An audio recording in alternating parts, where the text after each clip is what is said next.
very old-fashioned thought, telling the truth. All the buyers and sellers in the market at the moment, they are the most informed buyers in the history of real estate and the most informed sellers in the history of real estate. They know everything that's going on. They know all the properties that are sold. They know everything that's unsold. What you've got to do when the market is like this, you've got to be creative, transparent. You've got to be really clear with the buyers. You've got to get the buyers on side so they trust you. And what you've got to do is you've got to find the motivated buyers, because we haven't had to. The market worked the buyers and they needed to get in and buy. So we've lost that skill. And in my view, we've lost a lot of the skills to deal with the seller. You've actually got to get good, again, at calling buyers, meeting buyers, talking to buyers, and helping buyers get what they want, which is usually a property that they find attractive at a price that they also find attractive. That's what you've got to do. You've got to work your buyers. You're listening to Elevate, the official podcast of Elite Agent magazine for real estate industry sales professionals, property managers and leaders. Each episode we bring you behind the scenes coaching, news analysis, exclusive interviews, technology and more to help you list more, sell more and elevate your results. To subscribe to the magazine, visit eliteagent.com.au/subscribe. Here is your host, Samantha McLean. This week marks Anzac Week, Anzac Day being a day in history that changed Australia and New Zealand forever. A few weeks ago, I caught up with Chris Hanley from First National Byron Bay, who had just come back from New Zealand soon after the Christchurch attacks had happened, an event that will once again forever change New Zealand. So in this podcast, you're going to hear that spirit of Anzac rise again with what Chris has done to bring people from the industry together to help our friends in New Zealand at a time when they need it most. If we're going to talk about Christchurch, we also have to talk about Sri Lanka. And I can't tell you why bad things happen to good people as much as the next person could. Whether it was the innocent soldiers that went off to war in 1915 or the victims and families involved in recent events, the change these events create is profound and far-reaching. Things don't go back to normal, there is a new normal. And so it is in business. Cycles happen, people come and go, and things happen that you don't plan for. But as a leader, you must remain positive, calm at your core, and be able to navigate change. Chris has navigated his way through various cycles and changes in the industry and led teams through challenging times. And in this podcast, we talk about what's happening with RISE Conference, the 80-20 rule in real estate, effective delegation, and how you might plan for a crisis in your business should one occur. For those of you that are fans of Chris and the great work he does throughout the industry, there are still tickets available for RISE at riseconference.com.au, where Chris and a number of well-known faces in the industry will be standing together for a great event with all proceeds going to the victims of the Christchurch attacks and their families. Welcome to the podcast, Chris Hanley. Hi, Samantha. How are you? So I should say welcome back, actually, because we've had you on the podcast a couple of times and it's always a pleasure to speak with you. I have. It's always a pleasure to speak with you. You ask really good questions.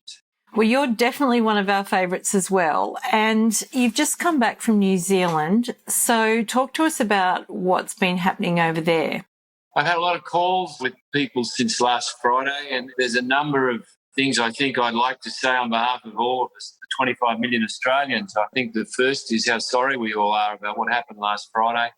I don't know why some cities seem to receive so many more shocks and catastrophes, but Christchurch has had its share. The thing I have noticed talking to people since last Friday, though, and particularly listening to Jacinta Ardern, who to me has done a remarkable job in what must be the most difficult circumstances. To see her speak the other day at that press conference with what must have been short notice, and to be able to fashion and curate such wonderful, strong words but were so compassionate, to me was an exemplary example of working in really hard circumstances. On the weekend, I also thought that it would be a great idea if we could put together a fundraising conference in New Zealand. And I sent out some text messages on the weekend and got a remarkable response from many of the real estate agents who I know all over Australia and in New Zealand. The positive response from all of them led me to believe that we should pursue the idea of a fundraising conference. I'm now working with many of the good people I know from New Zealand. I just got off the phone from a couple of the CEOs over there. So at the moment, we're working on Australians helping as best we can to raise some money for the families of the victims of the violence in Christchurch. Well, we do have quite a few listeners and subscribers from New Zealand to Elite Agents. So if there's anything that we can do to help you pull that, again, you will let us know. And our hearts also go out to our compatriots in New Zealand for sure. So on to something slightly happier. You and your team, your wonderful team that we featured in the magazine, were top First National office in New South Wales, again for the second year in a row. So what does it take to keep that sort of momentum given the current market conditions? Good people. It's a good question, Sam, but it's good people. When you got a tailwind, when the market's going really, really well, you sometimes maybe don't need the same level of people, though some people would argue with that. But when it gets tough and you're into a headwind, it's easy to give up, easy to change industries, easy to get lazy. Up here, it's easy to go surfing. So the most important thing is just good people. I think the second thing is faith, and not in a biblical sense, but you've got to have faith. You've got to understand that if you follow processes, you'll get results. I also think you've got to be optimistic. Last year was our biggest ever year in real estate. When you take into account the fact the market had changed, that was a big result. Last year was probably the best year we've ever had, even though the last 6 months, we were sailing into a changing market and a stiff wind. So they're all the things that you need if you're going to grow a team and get good results in a tougher market. So what about the next 12 months? What do you see unfolding over the next year? I think we've got a couple of elections to get out of the way. I think for those of us listening to this who haven't been in real estate that many years, in the old days, when you had an election, people put things on hold and didn't move forward. There's a lot of that going on at the moment. So what I think is going to happen in the first part of this year, I think things are going to be challenging for all of us.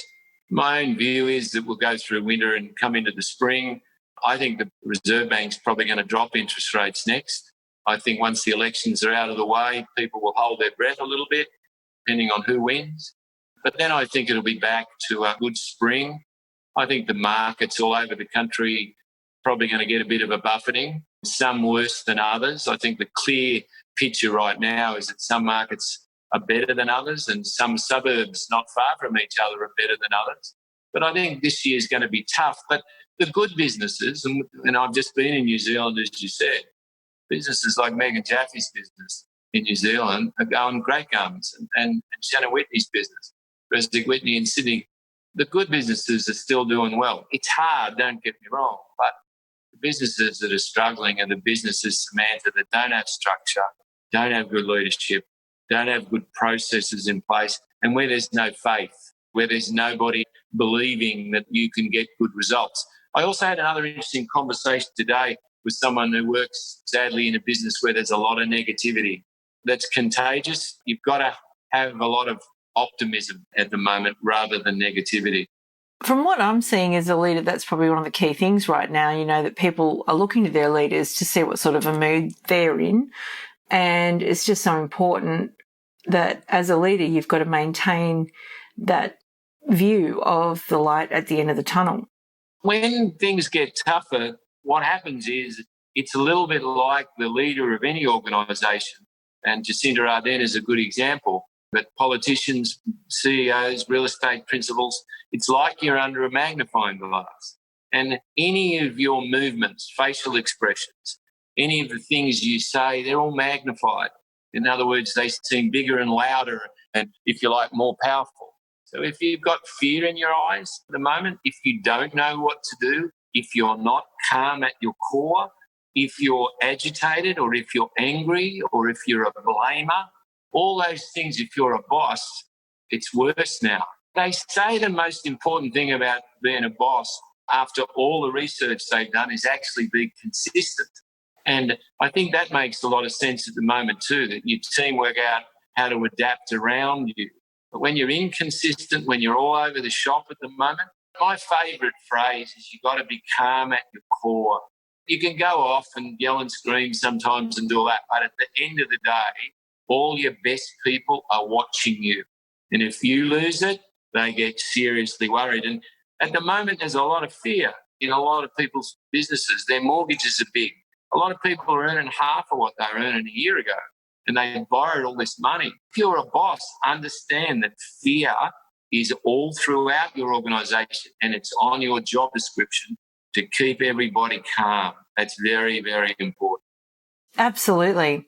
So another part of a leader's job description is to put resources where they're most needed. And in our Transform program this year, we've been aiming to get people to focus on the things that matter using a few different 80-20 frameworks.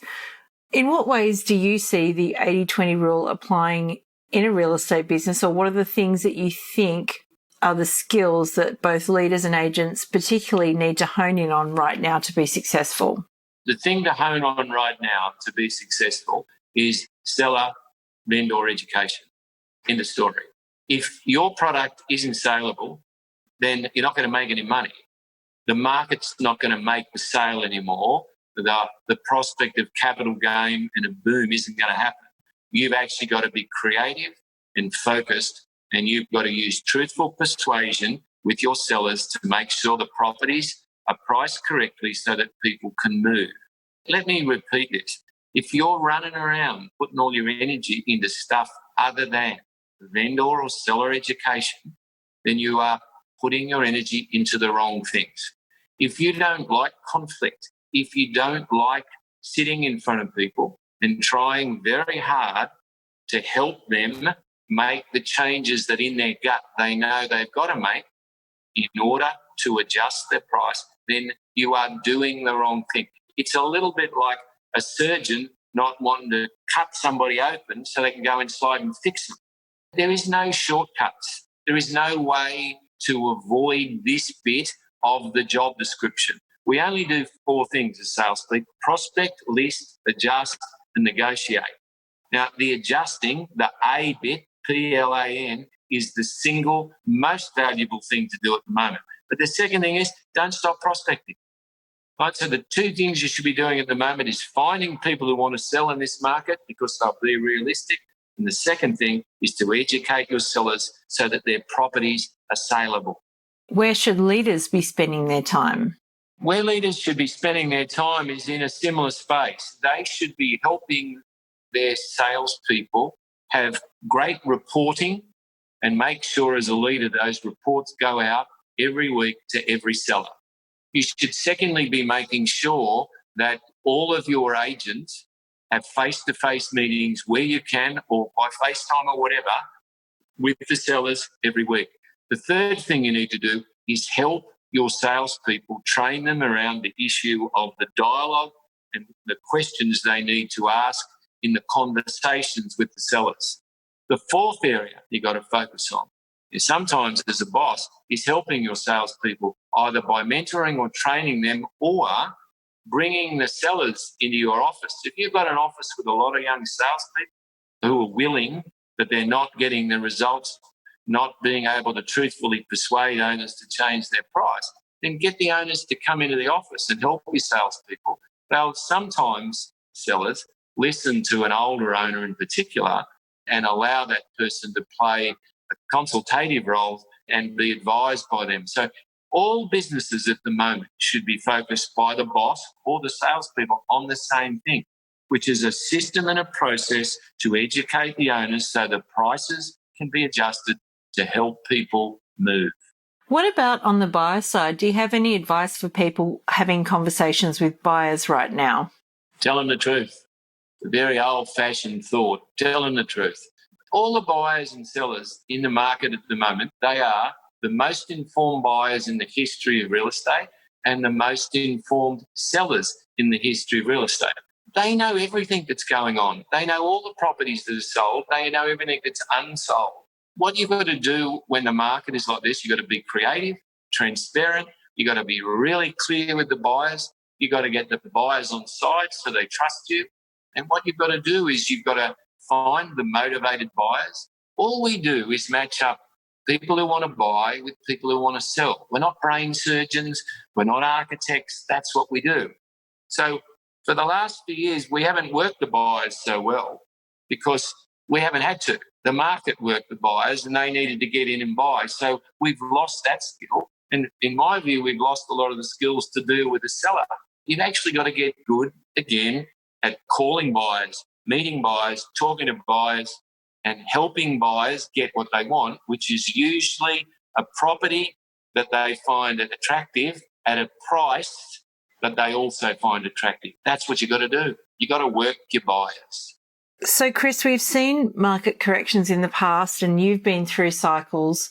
A lot of people have been in business or have been business owners for any length of time have been through cycles. If the economy were to correct even further as a result of the election or something like that, what would be the first thing that you would do in your business having had the experience before? I think that's a really good question. There's two types of costs. There's muscle costs and fat costs. I do a very old-fashioned thing. I print the costs out regularly of my business and I sit down and have a look at them. I think if the market turns really badly in some areas, you've got to cut before it's too late, is the first thing I'd say to you. You don't wait. I'm not very fond of overdraft or debt. I actually don't like it and don't have any of it. If you've got a lot of debt out there and your costs are drowning you, you've got no choice. So you've got to cut early and you cut fat costs. Now, that can be staff, it can be motor cars, it can be rent. But your obligation as a leader of a business is to keep it profitable. The second thing you got to do is you got to look backwards, not forwards. Everybody does the money in their business the wrong way. What everybody does is sit down and they look forward. They make these financial plans and budgets. They're fantasies. Nobody knows what you're going to do into the future. The only thing you base the finances of a business on is what you've done in the past. And how does that work? You look back and say in the last 12 months, you look at the cost of your business, and then what you do is you look at how many sales you think you're going to make in the next year, and then you reduce it probably by 20%, and then you work out the cost based on that simple sum. What that means for a lot of businesses is that their costs are way too high. They're never going to make any money. So what you've got to do is adjust the cost now. If you make too deep a cuts, the worst case is that you're going to make more money, not less money.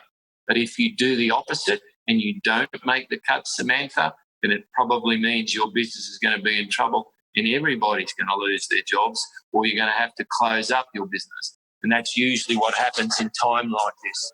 The third thing you've got to do is that you've got to go around your office and have a look at who's working hard.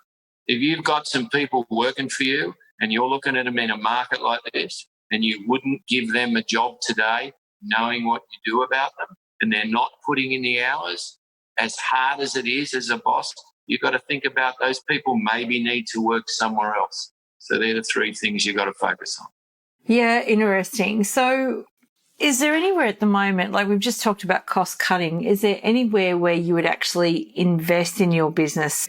There are some people that say during times like this that you should invest more in things like customer service or marketing because other people are taking their eye off the ball in those areas. I think the last 4 or 5 years, we've all spent a lot of money on skills training. For me, the areas I'd invest in would be in personal development courses, anywhere that people can learn to be a better human being. I think that is usually going to enhance their careers in the next few years. And whether that's communication, whether it's listening skills, whether it's studying body language, EQ, those things, I think that's going to be big. Certainly customer service is another good one. I think that's a great suggestion of yours. All of those are really good. There's also things to invest in. Rent rolls are a very good idea. In some areas, people believe they're going to come down in value a little bit, which makes them more affordable. There's good debt and bad debt. Good debt is buying a building. Good debt is buying a rent roll. Bad debt's buying a later model version of a big flashy car. If you're telling your staff business is tough and you're just putting a Maserati into the car park at the back of your office, or if you're over in Europe for 3 months right now, that's probably not the best look if your business is doing it hard. If your business is doing it good luck to you. You invest in the things that will have the best impact. And I certainly believe they are communication skills, they're rent roll for cash flow. And sometimes it's training of your staff. If you've got people who in your business need to get extra skills that will allow you to sometimes save money. They might be graphic designer skills, for example, for one of your staff who's naturally. invest some dough there, which might allow you to save some money over here. So you've got to be strategic with any investment at the moment and ask yourself, will this money add to the profitability of the business? That's the only question. Yeah, good advice. Okay, Chris, so this interview is part of what we call the Leadership Diaries, and we've had actual requests for Chris Hanley, so let's get to it. What was your first job before real estate, and what did it teach you? My first job was when I was 11 as a paperboy. He taught me a thing called an assumptive close. I stood in the rain, in the cold, in the middle of winter, trying to sell papers, and nobody would buy a paper off me. I stood back and waited for them to come to me, and they didn't do it.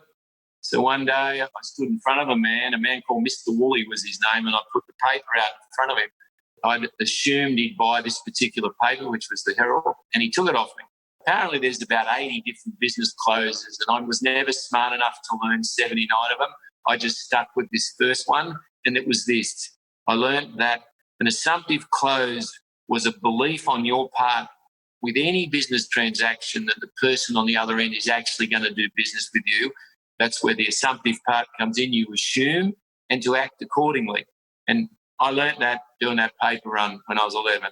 What does the first hour of your day look like, and how does it go after that? I read. I get up, I make some tea, and I read.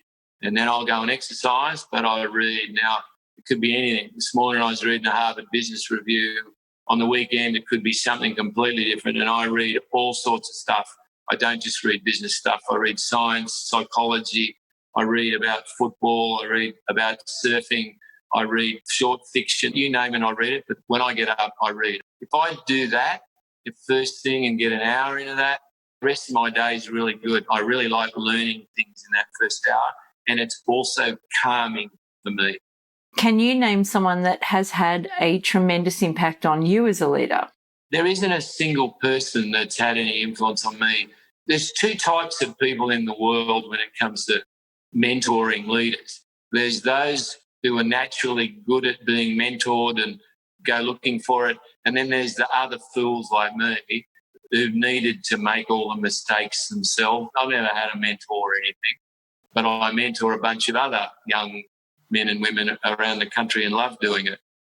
The great ideas around culture have come from my gut and my heart, but also from a lot of my reading and observation, both through travel, through going to places from Harvard, to going into the best businesses in the country, to talking to people. So the ideas come from all sorts of places for things like culture. But I collect ideas, and as my staff will tell you, they then implement them. I'm often involved in the idea or the original idea and then checking that it's implemented. But I get them from everywhere. I get them from, Cambodia, from a tuk-tuk driver. I get them from a taxi driver. I remember being in Singapore a bunch of years ago in the gym in the Ritz-Carlton Hotel, and they got apples in the gym there. And if you walk in the front of my office now, there's a really big bowl of apples. I pinch it from anywhere. So if it works somewhere else, I'll try and make it work here. They don't always work, but I bring them in from everywhere. Okay, so what's your favourite question to ask someone in a job interview, and what does their answer tell you about them? Yeah, I got a few. Did you have a job at school? What did your mum teach you? And what am I not going to like about you in 3 months? Did you have a job at school? If someone answers yes to that, I nearly always give them a job. The second is, what did your mum teach you? And the third question, what am I not going to like about you in 3 months' time? They usually smile at that. I've had some really interesting answers to that, including one guy fessing up one day to some things he shouldn't have fessed up to. Anyway. What's one thing or one characteristic that every leader needs before they step into the role? The Finns have a word called sisu, S-I-S-U. And the Finns have the best education system in the world, and they also are one of the bravest people because they took on the Russians in World War II. So I'm prepared to listen to the Finns. I think they're wise people. And this word sisu basically means grit or resilience. When all else fails when you're a boss, it's a lonely place, being a boss, in spite of what most people think. And sometimes it's thankless, but at the end of the day, the single most important thing is sisu, to be resilient, to understand that you win some days and lose. You can't always have it your own way, and you'll realise that you have to just, when all else fails, keep putting one foot in front of the other, and that's what sisu is. There's no boss challenge that I don't think we haven't been through and I haven't been through in all my years now. I'm in my 4th decade. I've been a boss since I was very young, and I was pretty ordinary at the start. But at the end of the day, the single quality that you need to keep moving your business along, to keep it profitable, is to be resilient, to just keep putting one foot in front of the other. So I think that's the most important quality. What's the best way for you to help a new employee or team member understand the culture of your business? Culture's caught, not taught. That's why we do adult work experience. We bring people in sometimes for a couple of days before we give them a job. They get culture. People get culture within about 20 minutes of walking in the front door. They get it from the furniture, the way people talk to each other. They get it from the smiles they see here, from the way they're treated, from the way they're listened to and respected. They get it from the dress codes. They get it from the speed with which they see people walk between the desks. They see it, they get it, they feel it, they touch it. So that's how we do it. So what's the worst advice you've ever heard someone given starting their career in real estate? Buyers are liars. It's sad. I don't know how many people have joined real estate who would have been great agents if they'd been in a different shop with a different culture. The bottom line is this, that your income in our industry is not limited by anything except by your imagination and your ability to work hard. But if you walk into a shop where people are negative, and that's everywhere, it's very, very hard.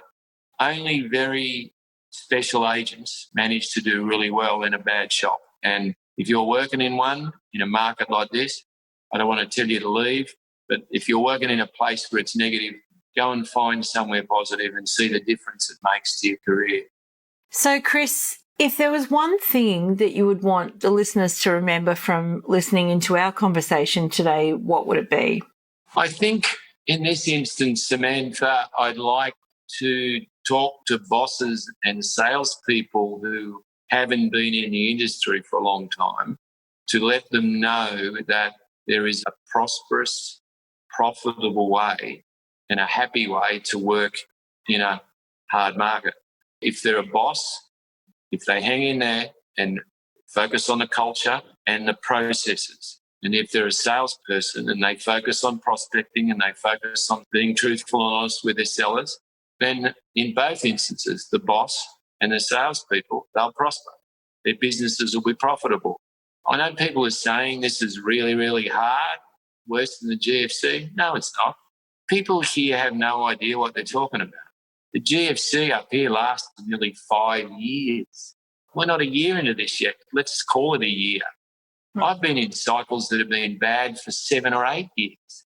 For people to be saying what they're saying now, and it's the volumes that are most affected at the moment in some markets, I understand, and prices have certainly come back. So my message to people listening, if they're leaders or salespeople, there is a way to be profitable in this market. We did it in between 2008 and 2012.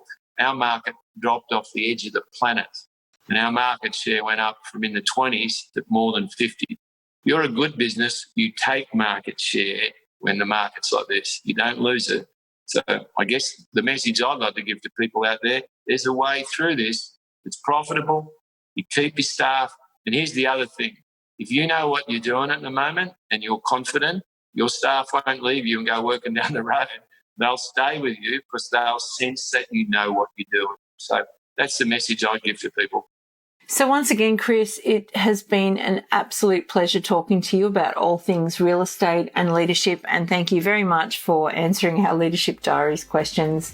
And hopefully we'll catch up with you again very soon. Thanks, Sam. Nice to talk to you too. To subscribe to the magazine, visit eliteagent.com.au/subscribe.